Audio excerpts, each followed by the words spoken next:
అమెరికాలో drugs mafia gang Hyderabad యువకుడిని kidnap చేసింది. తమ కొడుకు అబ్దుల్ అరఫత్ను కాపాడాలని తల్లిదండ్రులు నాచరం పిఎస్లో కంప్లైంట్ చేశారు.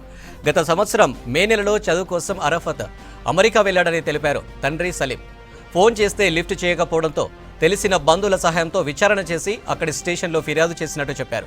కిడ్నాపర్లు 10 రోజుల క్రితం వాట్సాప్ కాల్ చేసి $1200 ఇస్తే వదిలేస్తామని బెదిరిస్తున్నారు. కేంద్ర రాష్ట్ర ప్రభుత్వాలు తన కొడుకును కాపాడాలని విజ్ఞప్తి చేశారు బాధితుడి తండ్రి సలీం. మంచిగానే చదువు జరుగుతుంది, మాట్లాడుతున్న ఓకే అంతా మంచిగా అన్నాడు. ఈ మార్చి 7th 8th కాల్ చేశాడు, వీడియో కాల్ అయింది, మంచిగా ఉంది. అప్పటి నుంచి ఫోన్ స్విచ్ ఆఫ్ వచ్చింది, ట్రాకింగ్లో లేదు, ఏం లేదు. మేము 2 రోజులు భయపడి బుగులుపడి మా అన్నలో కొడుకు ఒకటి ఉండే అతనికి కాల్ చేస్తే అతను రూమ్మేట్కి అక్కడ వెళ్ళగానే ఆల్రెడీ అక్కడ మిస్సింగ్ కంప్లైంట్ ఇచ్చారు వాళ్ళు రూమ్మేట్ వాళ్ళు. దాని తర్వాత అక్కడ కంప్లైంట్ ఇష్యూ అయింది, వాళ్ళు ఏం పట్టించుకుంటారు లేరు. వాళ్ళు 7th 8th చూపెడుతున్నారు కానీ దాని తర్వాత ఎక్కడ పోయిండు ఏమైంది తెలియదు.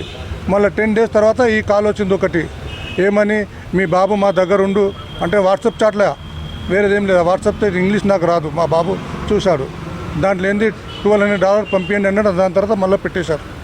అది జరిగిన వాస్తవమా? ఎంతకంటే మాకేం తెలుస్తలేదు, ఏమైతలేదు. ఇవాళకి 22 రోజులు అయిపోయింది, ఇంతవరకు మాకు అక్కడ నుంచి ఏం ఇన్ఫార్మ్ వస్తలేదు. లోకల్ లీడర్ అక్కడ నుంచి ఎవ్వరు రాలే, ఏం కలవలే, ఎవరితో నేను మాట అవుతలేదు, ఏం లేదు.